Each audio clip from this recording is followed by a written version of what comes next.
Olá, meus queridos, a graça e a paz. Jonatas aqui falando mais uma vez para darmos continuidade ao estudo do livro de Apocalipse. Nós estamos agora no capítulo 20 hoje.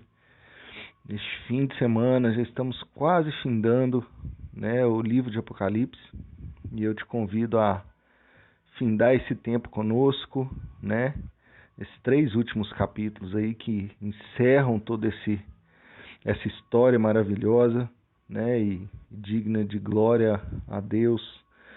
E espero que você tenha tido compreensão dessas revelações aqui descritas em Apocalipse, tenha aberto um pouco mais a sua mente sobre isso e principalmente o seu coração para glorificar a Deus. Então, sem delongas, eu quero só reforçar aí o convite a compartilhar esses vídeos, esses áudios no YouTube ou no Spotify, e também participar dos nossos cultos, das nossas escolas bíblicas aos domingos, antes dos cultos, tá? Pela manhã, 8 horas, ou 8h30, se eu não me engano, 8 horas, se não me engano, começam às 8, e na parte da noite, que também começa às 16h30, ali, 17 horas. Então, procure saber nas nossas mídias sociais, no Instagram, procure alguns dos pastores, qualquer dúvida. Aqui também na descrição do vídeo nós temos os horários, e ali fica fácil de você se encontrar, tá? O importante é você estar congregando conosco, estar ali compartilhando das bênçãos do Senhor, testemunhando do Senhor entre os irmãos. Isso é ser igreja, como eu tenho dito. Essa igreja vencedora é uma igreja que caminha junto. Como a gente tem visto aqui, Jesus não vai vir buscar uma pessoa, ele vai vir buscar uma noiva, uma igreja, como a gente viu. Não são pessoas individuais, não são indivíduos, é uma igreja em si, é uma igreja que se fortalece unida. Então é isso que a gente precisa continuar caminhando. Vamos para o capítulo 20 aqui, tentar desvendar o que está escrito aqui, elucidar um pouco mais sobre isso. Vamos lá, capítulo 20, verso 1. E eu vi um anjo descer do céu, tendo a chave do abismo e uma grande corrente na sua mão. E ele prendeu o dragão, a antiga serpente, que é o diabo e Satanás, e amarrou-o por 1000 anos. E lançou-o no abismo, e ali o encerrou e pôs um selo sobre ele, para que ele não mais enganasse as nações, até que os 1000 anos se cumprissem. E após isso, ele deverá ser solto por um pouco de tempo. E eu vi tronos, e assentaram-se sobre eles, e julgamento foi-lhes dado. E eu vi as almas daqueles que foram decapitados pelo testemunho de Jesus, e por causa da palavra de Deus, e que não haviam adorado a besta, nem a sua imagem, nem haviam recebido sua marca em suas testas, ou em suas mãos. E eles viveram e reinaram com Cristo durante 1000 anos. Mas os demais mortos não reviveram até que os 1000 anos findassem. Esta é a primeira ressurreição. Abençoado e santo é aquele que tem parte na primeira ressurreição. Sobre estes, a segunda morte não tem poder, mas eles serão sacerdotes de Deus e de Cristo, e reinarão com ele 1000 anos. E quando completarem-se os 1000 anos, Satanás será solto de sua prisão, e sairá para enganar as nações que estão nos 4 cantos da terra, Gog e Magog, para as ajuntar em batalha, cujo número é como a areia do mar. E eles subiram sobre a largura da terra, e cercaram o arraial dos santos e a cidade amada, e de Deus desceu fogo, saiu do céu e os devorou. E o diabo que os enganava foi lançado no lago de fogo e enxofre, onde estão a besta e o falso profeta, e serão atormentados dia e noite para sempre e sempre. E eu vi um grande trono branco, e aquele que estava sentado sobre ele, de cuja face a terra e o céu fugiram, e não se achou lugar para eles. E eu vi os mortos, pequenos e grandes, em pé diante de Deus, e os livros foram abertos, e o outro livro foi aberto, que é o livro da vida. E os mortos foram julgados pelas coisas que estavam escritas nos livros, de acordo com as suas obras. E o mar entregou os mortos que nele havia, e a morte e o inferno entregaram os mortos que neles havia. E eles foram julgados, cada homem de acordo com as suas obras. E a morte e o inferno foram lançados no lago de fogo. Esta é a segunda morte. E todo aquele que não foi encontrado inscrito no livro da vida foi lançado no lago de fogo. Bom, a gente tem 2 assuntos aqui muito importantes, intrigantes para se debater. Não dá para a gente debater tão profundamente, mas mais uma vez eu quero te trazer uma luz, elucidar um pouco sobre o que o capítulo 20 vai falar. Então, o primeiro assunto do capítulo 20 é os 1000 anos, ou o milênio, como os teólogos dizem, né, como os teólogos chamam. Você já deve ter ouvido falar que existem várias, como eu disse lá no início, né, existem várias linhas teológicas para se entender Apocalipse. Então a gente tem os amilenistas, temos os pós-milenistas, os pré-milenistas, né, e tudo isso com relação à questão do milênio e a ascensão da igreja, né, o retorno de Jesus e a igreja se encontrando com Cristo, né? Bom, eu não quero trazer uma visão do que eu creio, mas eu quero elucidar um pouquinho do que o texto está trazendo, né? O que o texto diz é que depois que Jesus vencer aquela batalha que nós dissemos no capítulo 19, ele vai lançar então a besta e o falso profeta no lago de fogo, né? Inaugurando ali o inferno, né? E aí no capítulo 20 a gente vê então ele pegando agora o dragão. O dragão então ele não aniquila o dragão, ele prende esse dragão por um período de 1000 anos, por isso denominado milênio. Alguns teólogos vão acreditar que o milênio é uma figura aqui só representada nesse texto. Tá? É algo figurativo, é um tempo em que Satanás vai ser preso e Jesus ali vai começar a restaurar algumas coisas, né? O tempo do julgamento e o tempo de Jesus restaurar, mas não quer dizer realmente 1000 anos, um período de 1000 anos exatamente. Tá? É um período de tempo na história em que Satanás vai ser preso e isso é um tempo figurativo e não tem nada de nada tão exato nisso, assim como outras figuras que a gente tem em Apocalipse. Tá? Então coincide muito porque em Apocalipse a gente tem muitos números que não são tão exatos, né? Apesar da gente ter aqueles 42 meses, 3 anos e meio, 1260 dias que a gente viu sendo repetidos no livro, que podem ser, a gente entende que sejam 3 anos e meio, outros vão entender que também são figurativos, então existe essa linha. Existe uma linha de que também a igreja está vivendo esse milênio. O milênio ele começou quando Jesus venceu a morte e o inferno lá na cruz do Calvário. Jesus não foi lá e tomou as chaves da morte e do inferno, então ele venceu a morte. E aí, então, ele está reinando, né? A Bíblia fala que Jesus foi lá e se assentou à destra de Deus Pai. Então, ele reina com o Senhor, com Deus, como Senhor, desde a sua ressurreição, após a crucificação. Então, alguns vão entender que esse é o período do milênio, Jesus reinando aqui, como a gente leu. E a igreja não é corredeira de Cristo e não reina junto com ele desde que ele começou a reinar, após a cruz? Então, essa linha teológica crê que a igreja está reinando com Cristo. E essa prisão de Satanás é algo não exato, né? Mas é que Jesus está aprisionando Satanás e não está deixando ele solto no mundo para fazer o que ele quer ainda. E a igreja está reinando com Cristo. Essa é outra visão. E uma terceira visão, e esse milênio, né? Nessa visão aí, esse milênio também não representa 1000 anos exatos. Tá? Representam um período de era após a ascensão de Jesus, após a crucificação, ressurreição e a ascensão de Cristo. Ele está reinando com a igreja reinando com ele espiritualmente, e esse milênio é só uma alusão a um tempo, ok?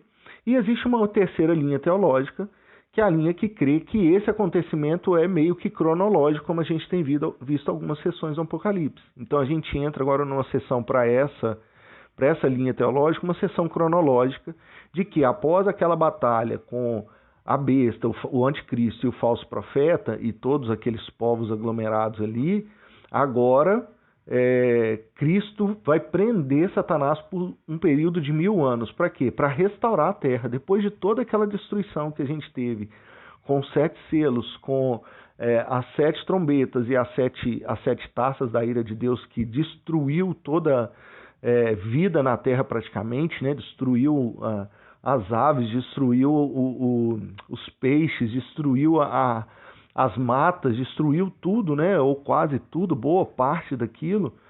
É como se, essa linha teológica crê que como se Deus tivesse agora, passamos um trator, agora vamos vir reconstruindo essa terra. e vai ser necessário esses 1000 anos, os 1000 anos de paz, em que Jesus vai reinar aqui na Terra, e aí são 1000 anos num tempo cronológico mesmo, no Cronos, é um tempo nosso, 1000 anos. Nesses 1000 anos vão ser 1000 anos de completa paz, porque é Jesus que vai reinar na Terra, né? Jesus reinando aqui, e aí a Bíblia vai falar que aqueles que ressuscitaram primeiro, aqueles que foram mortos, martirizados, eles vão ressuscitar primeiro, depois que o diabo for preso, e aí eles vão reinar com Cristo, tá? Essa primeira ressurreição. Por isso que essa linha teológica ganha força, porque está falando que quem vai reinar são esses que foram ressuscitados primeiro, que foram martirizados com Jesus, tá? E aí Jesus vai reinar por esses 1000 anos, aqui na Terra, e esses mortos ressuscitam e reinam com Jesus. Então eles vão assumir reinos, eles vão assumir lugares na Terra, vão governar sobre nações, porque vão ter pessoas aqui ainda, né, vivas nesse período, pessoas vivendo na Terra, aqueles que receberam o sinal da besta foram mortos lá na batalha, mas vão ter muitos ainda, e vão ter aqueles ainda que não foram mortos e que estão aqui esperando para serem salvos ou para serem arrebatados para Cristo, então vão viver na Terra aqui, nesse reino milenar de Jesus, tá? Qual linha está certa? Eu não quero trazer essa discussão, né? Seria muito fácil falar, essa linha é certa, mas não é assim que funciona em Apocalipse. A gente tem visto que é algo bem complexo, então eu não quero trazer uma linha correta para você. Eu te apresentei as 3, lendo Apocalipse, você tente entender e buscar a revelação para você, o que te cabe mais, tá? Muda muita coisa? Não sei dizer se para você mudaria. Pode ser que mude alguma coisa na sua visão, mas o importante é você saber que Satanás vai ter esse período de estar preso e Jesus vai reinar e nós reinaremos, tá? O que a gente precisa focar é que a gente pertence a Cristo, a gente vai reinar com Ele, esse entendimento do eterno, do espiritual, não algo só físico, só terreno, sabe? Essa questão da igreja querer governar nesse tempo de forma terrena, isso que está errado. Tá? A gente achar que a gente tem que assumir o poder da terra de uma forma humana, de uma forma de governo humano, isso que está errado.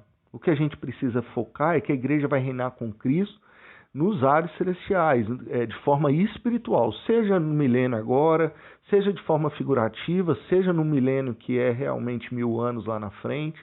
De qualquer forma, a igreja vai reinar com Cristo. Tá subjugada por ele exercendo poder sobre nós, e não um homem, não escolhendo um homem entre nós para esse homem ser o nosso representante. Isso é uma visão do anticristo, não uma visão de Cristo, certo? A gente viu, quem é levantado assim, um homem levantado, é o anticristo, e não a igreja governando. A igreja reinando é outra coisa. Né? Quando a gente vai ver que são mártires, são pessoas que foram mortas por amor de Cristo, elas vão reinar com Jesus, Jesus reinando e elas reinando com Jesus, e não um homem se levantando. Isso é uma visão de anticristo, tá? Isso que precisa ficar bem nítido, não interessa qual a sua linha teológica. E outro ponto interessante que a gente vai ver aqui é sobre, na verdade são 3, né? O segundo ponto é sobre a ressurreição. Então, aqui a gente tem a primeira ressurreição, quando vai reinar com Cristo nesse milênio, tá? Então a gente tem uma ressurreição, e depois a gente vai ter o julgamento. O primeiro julgamento aqui agora, do trono branco, em que vai ser aberto 2 livros, e essas pessoas que estão com Cristo, elas vão ajudar a julgar, né? Esses mártires que estão governando com Cristo, eles vão julgar as nações agora, junto com Cristo, baseados na justiça de Cristo, já com seus corpos glorificados, né, com um novo corpo, né, reinando em Cristo espiritual, de forma espiritual agora, assim como Cristo ressuscitou ali e estava com um corpo glorificado, a igreja também vai estar, esses mártires também. E aí vai mostrar aqui que os povos vão ser julgados com dois livros, né, basicamente que 2 livros, o livro da vida, se o nome estava escrito, e o livro das obras. Né? E aí a gente pode lembrar bem lá de Tiago falando, né? A fé sem obras é morta. Então existe um julgamento pelas obras, o que nós fazemos, o que nós temos semeado em Cristo. Né? Muito se fala em galardão e as pessoas ficam, mas um céu vai ter melhor para um e pior para outro. A gente vê aqui que existe um galardão para esses mártires que foram mortos por Jesus, foram mortos por amor a Cristo. Né? Existe um galardão para eles, eles reinarão com Cristo aqui de forma, né, poderosa, julgando a terra. Então, existe galardão, existe.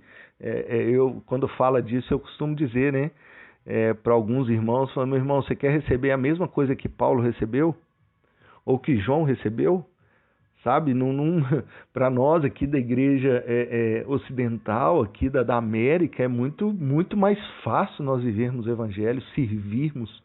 Né? Eu sempre falo para o pessoal do louvor que é um privilégio nós servirmos com aquilo que nós gostamos de fazer, meu querido. Né? Eu trabalho com música, é um privilégio para mim tocar servindo a Deus, tocando e cantando. Né? É algo maravilhoso quando tem irmãos aí que estão morrendo, que estão passando fome, que estão passando necessidades para pregar o evangelho. Né? Então, existe galardão, sim, existe galardão, e aqui está o julgamento das obras. E aí, vai falar que então, depois desse milênio, o diabo vai ser solto. Ele vai ser solto para quê? Que aí ele ainda vai arrebatar aqui a multidão como a areia do mar. Olha para você ver. Mesmo depois desse milênio de paz, mesmo depois desse reino de Cristo, aí você pode entender das três formas, tá? Ainda vão ter pessoas que vão se afiliar ao dragão, a Satanás e o diabo, para guerrearem de novo com Jesus. Uma outra batalha, uma segunda batalha ali agora com o diabo, sendo o general desse exército, e aí Cristo vem e manda fogo e aniquila todo mundo, de novo. De novo, é igual uma formiguinha, é igual pisando numa formiguinha. Não tem guerra, meu querido, é só aniquilação. Então acaba com o diabo, e aí o que faz? Ele joga o diabo nesse lago de fogo, né, e fala ali que vai ser atormentado, e ali o anticristo e o falso profeta vão ser atormentados eternamente. Satanás vai estar nesse lugar, meu querido, imagina. E aí depois vai falar que o mar, no verso 13, né? E o mar entregou os mortos que nele havia, a morte e o inferno entregaram os mortos que neles havia, e eles foram julgados cada homem de acordo com as suas obras. E a morte e o inferno foram lançados no lago de fogo. Essa é a segunda morte. Então, a morte e o inferno também dá-se a entender que espíritos malignos, né? Espírito de morte, do inferno, ali foram lançados, tudo aquilo que estava ali, todos os demônios, né, foram lançados nesse lago de fogo, que é agora o inferno mesmo, né? E termina assim: todo aquele que não foi encontrado escrito no livro da vida foi lançado no lago de fogo. Olha só. Então, todo aquele que não está escrito agora no livro da vida, né, uns foram julgados pelas suas obras, mas dá-se a entender que eles estavam no livro da vida. Então foram salvos, não foram lançados no fogo, mas foram julgados por suas obras. E esses que nem estavam no livro da vida, meu querido, foram lançados no mesmo lugar, onde a gente tem o diabo, o anticristo, o falso profeta, a morte e o inferno. Imagina esse lugar. Né? E aí essas almas foram lançadas ali. Se o anticristo e o falso profeta serão atormentados, imaginem esses que foram lançados ali. Então, tem muito crente hoje que não acredita no inferno, não acredita que vai ter inferno, não acredita que Deus vai julgar as pessoas e elas irão para o inferno. Existe inferno, existe um julgamento e as pessoas vão para esse lugar. Tá? E aí vai falar que essa é a segunda morte, quer dizer, aqueles que morreram e a morte agora trouxe eles ressuscitaram para o julgamento, eles vão morrer de novo. Para você entender essa questão de ressurreição, eu te recomendo ler as 2 cartas a Tessalonicenses, tá? E buscar entender um pouco mais o que Paulo fala ali sobre a ressurreição. 1 Coríntios também vai falar um pouco disso, 1 Coríntios 15 vai falar sobre essa ressurreição. E então aqui ele fala, a segunda morte, e aí a gente vai ver que a Bíblia vai alertar muito sobre essa questão da segunda morte, para a gente não passar por essa segunda morte. Ai daquele que passar por essa segunda morte. Então a gente precisa realmente ter o nosso nome escrito no livro da vida e se preocupar também com a nossa obra que mostra a nossa fé. Viu? Espero que tenha te ajudado nessa compreensão. Que Deus te abençoe e amanhã a gente volta para finalizar isso aí. Abraço.